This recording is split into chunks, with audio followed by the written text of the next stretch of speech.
নমস্কার, জয় শ্রী গণেশ। স্বাগতম আপনাদের প্রত্যেককে। আলোচনা করব আজকে যে রাশিটিকে নিয়ে, রাশিটি স্করপিও অর্থাৎ বৃশ্চিক। বৃশ্চিক রাশির জাতক জাতিকাদের 2026 এবং বিশেষ একটি গ্রহ সঞ্চার। এটি বেসিক্যালি মঙ্গলের সঞ্চার। মঙ্গল বর্তমানে বৃষ রাশিতে আপনার সমসপ্তমে, তাহলে রাশির অধিপতি ষষ্ঠপতি সপ্তমে, দৃষ্টি দিচ্ছে আপনার দশমে। দশমে অবস্থিত কেতুর উপরে মঙ্গলের দৃষ্টি, এবং এই দৃষ্টি থাকবে 2রা আগস্ট পর্যন্ত। একটা বড় টাইমিং, তার ফলাফলটাও কিন্তু বেশ বড়। আমি বারবার আপনাদের বলেছি, যে সংযোগে রাশির অধিপতি বা লগ্নপতি কানেক্টেড থাকে, সবসময় মনে রাখবেন সেই সঞ্চারের প্রভাব সব থেকে বেশি। বৃশ্চিক রাশি মঙ্গলের রাশি, ডেফিনেটলি অনেস্ট, পরাক্রমী, দৃঢ়চেতা মানসিকতা রাখেন, রহস্যময় মানসিকতা রাখেন, তীব্র ইচ্ছা শক্তি বৃশ্চিকের মধ্যে আমরা ইউজুয়ালি দেখতে পাই। এখন কথা হলো, আপনাদের মধ্যে রয়েছে চমৎকার ফোকাস, আপনাদের মধ্যে রয়েছে কাজ করার মানসিকতা। হ্যাঁ, গোপন করেন আপনারা, তবে অন্তর্দৃষ্টি আপনাদের অনেক বেশি। যে কোনো কঠিন জিনিসকে, যে কোনো কঠিন পরিস্থিতিকে ওভারকাম করা, বাউন্স ব্যাক করার একটা অপার ক্ষমতা ঈশ্বর আপনাদেরকে দিয়েছে। এখন আজকে আমরা যে সঞ্চার নিয়ে মূলত আলোচনা করছি, সেটি আপনার রাশির অধিপতির সঞ্চার। রাশির অধিপতি মানে আপনার স্বাস্থ্য, আপনার সম্মান ইত্যাদি বিষয়কে রিপ্রেজেন্ট করবে। একই সাথে একটা কথা মাথায় রাখতে হবে, যে আপনার ষষ্ঠপতি, ষষ্ঠ রোগ ভাব, ষষ্ঠ রিপু, ষষ্ঠে রোগ, কম্পিটিশনে জয়লাভ করার জন্য 6th 11th খুব দরকার। ষষ্ঠ ছাড়া লাইফে রেগুলারিটি কিন্তু মোটেই আসে না, এটা মাথায় রাখবেন। তাহলে মাথায় রাখতে হবে যে সেই ষষ্ঠপতি গেল ব্যবসার ঘরে, সপ্তমে, ব্যবসা, পার্টনারশিপ, প্রতিপত্তি, দাম্পত্য ইত্যাদি ঘরে সেই ষষ্ঠপতি গেল। এখন মঙ্গল সপ্তম ঘরে বসে তার বিশেষ দৃষ্টি দিচ্ছে কোথায়? আপনার দশমে, আপনার কর্মক্ষেত্রে, আপনার ব্যবসার ক্ষেত্রে, আপনার অথরিটির ক্ষেত্রে, আপনার সমাজে উচ্চ পদস্থ হওয়ার ক্ষেত্রে, সিংহ রাশির ঘর। এই ট্রানজিটের ফল কি? দেখুন, ফার্স্ট অফ অল আমি আপনাকে বলে দিই, যেহেতু দশমে এই দৃষ্টি পড়ছে, কেতুর উপরে দৃষ্টি পড়ছে, কর্মভাবের উপরে এই দৃষ্টি পড়ছে, আপনার কর্মক্ষেত্রে বড় কোনো আকস্মিক পরিবর্তনের সংযোগকে একেবারে উপেক্ষা কিন্তু করতে পারছি না। আপনার কর্মক্ষেত্রে বিশেষ পরিবর্তনের সংযোগ লক্ষ্য করতে পারছি, এবং আকস্মিক পরিবর্তন। কেউ হয়তো জব করেন, অন্য কোনো ভালো জব পেলেন, বা কোনো একটা জবে আছেন, সেই জব থেকে বেরিয়ে অন্য কোনো জবকে অ্যাকসেপ্ট করলেন। আকস্মিক পরিবর্তনের যে ব্যাপারটা, সেটার সম্ভাবনা হিউজ। তাহলে বাই হুক অর ক্রুক একটা কথা আপনাকে বুঝতে হবে, যে একটা পরিবর্তন আপনি কিন্তু পাবেন, এবং সেটা আপনার প্রফেশনাল লাইফেই পাবেন, এবং সাডেন কোনো চেঞ্জ আপনার লাইফে আসবে। যারা নতুন চাকরি খুঁজছেন, 2রা আগস্টের মধ্যে নতুন চাকরি পাওয়ার প্রবাবিলিটিটা অনেক বেশি বাড়ছে। যারা চাকরি খুঁজছেন, নতুন চাকরি পাওয়ার সম্ভাবনাটা অনেক বেশি বৃদ্ধিপ্রাপ্ত হচ্ছে। That's for very very very very very sure. তাহলে নতুন চাকরি পাওয়া যাবে, এটার সম্ভাবনাটা অস্বীকার করার মতো জায়গায় নেই। নতুন চাকরি পাওয়া যাবে।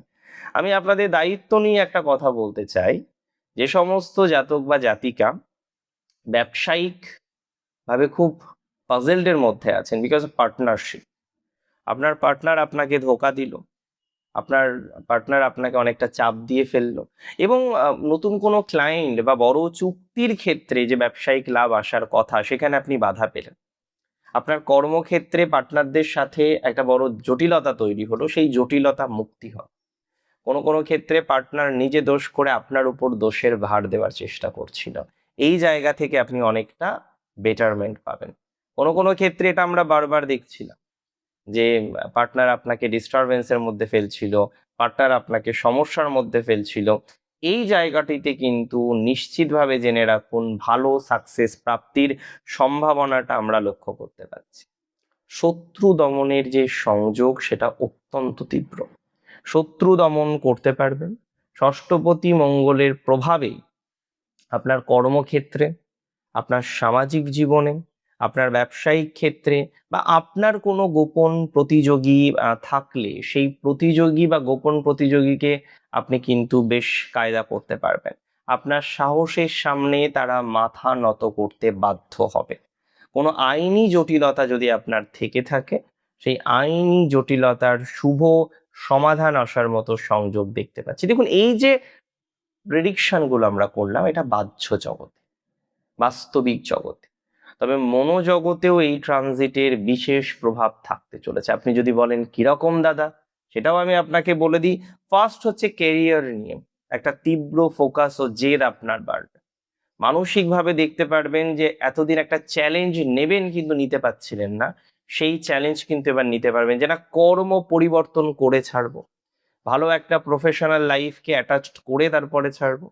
এই যে প্রবণতাগুলো, এটা অনেক বেশি বৃদ্ধিপ্রাপ্ত হবে আপনার, এ বিষয় নিয়ে আমার কোনো রকম ডাউট নেই। একটা কথা মাথায় রাখতে হবে, এই ট্রানজিটের প্রভাব অত্যন্ত বেশি। জেদ বাড়বেই, কাজ করতে হবে, একটা জায়গায় নিজেকে সেটেলড করতে হবে, এই মেন্টালিটি আছে, সবার মধ্যেই থাকে। কিন্তু এটা আরো তীব্রভাবে তৈরি হবে বা হওয়ার সম্ভাবনা অনেক বেশি লক্ষ্য করতে পারছি। তবে এই সময় একটা একাকিত্ব আপনাদের অনেকের মধ্যেই আসতে পারে। সপ্তম ঘরে মঙ্গল কেতু দশমে, আপনি কর্মজীবনে বা নিজের সাংসারিক জীবনে সবটুকু দিচ্ছেন, অথচ কাছের মানুষগুলো আপনার আবেগকে, আপনার পরিশ্রমের সঠিক মূল্যায়ন করছে না। এই ধরনের 7-5 পরিকল্পনা করে আপনার মনের মধ্যে একটা একাকিত্ব বা একটা বৈরাগ্য ভাব, এটা কিন্তু তৈরি হতে পারে বা সম্ভাবনা প্রবল পরিমাণে রয়েছে। তবে এই ট্রানজিটের কিছু সতর্কতামূলক বিষয় লক্ষ্য করা যায়। নাম্বার 1 আমি আপনাকে বলে দিই, আপনার দাম্পত্য কলহ সেটা বাড়তে পারে। তাই দাম্পত্য কলহ যাতে না বাড়ে, আপনার বাণীর উপরে নিয়ন্ত্রণ রাখাটা খুব দরকার। এই সময় অতিরিক্ত জেদ অন্তত দাম্পত্য জীবনে গুরুত্ব দেবেন না, যে না এটা করেছে মানে বিশাল ভুল হয়ে গেছে, এগুলো করবেন না, এটা ঠিক নয়। জীবন সঙ্গীর সাথে হঠাৎ হঠাৎ অহংকার বা ইগোর একটা কারণে মতবিরোধ তৈরি হতে পারে, এটাকে গুরুত্ব দেওয়া যাবে না। 2রা আগস্ট পর্যন্ত বৈবাহিক সম্পর্কে মাথাটাকে ঠান্ডা ঠান্ডা কুলকুল রাখতে হবে, একদম মাথা ঠান্ডা রাখতে হবে। তবে কর্মক্ষেত্রে আমি আপনাদের বলে দিই, আপনার বসের সাথে, ইমিডিয়েট বসের সাথে একটা বাদানুবাদ তৈরি হতে পারে, ইমিডিয়েট বসের সাথে একটা দূরত্ব তৈরি হতে পারে। যদিও অলরেডি চলছে, সেটা আরো বাড়তে পারে। তাই চেষ্টা করবেন, রাগের মাথায় কোনো হঠকারী ডিসিশন নিলেন, হঠাৎ চাকরি ছেড়ে দিলেন, না করবো না চাকরি, এইসব ডিসিশন মোটেই নেবেন না। অ্যান্ড পিতার স্বাস্থ্যের উপরে বিশেষ খেয়াল রাখতে হবে আপনাকে। পিতার যদি রক্তচাপ জনিত সমস্যা থাকে বা হার্টের সমস্যা থাকে, অবহেলা মোটেই করবেন না। এবং অবশ্যই আপনি যখন ড্রাইভ করবেন, সেলফ ড্রাইভ করবেন, এই জায়গাটাকে বিশেষ খেয়াল আপনাকে রাখার চেষ্টা করতে হবে এবং করতেই হবে। 3টে নক্ষত্র, বিশাখা, অনুরাধা, জ্যেষ্ঠা। বিশাখা নক্ষত্র বৃহস্পতির নক্ষত্র।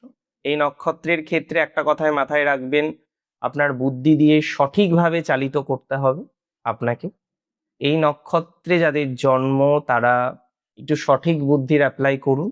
মঙ্গলের উগ্রতাকে প্রাধান্য দিলে কিন্তু বিপদ।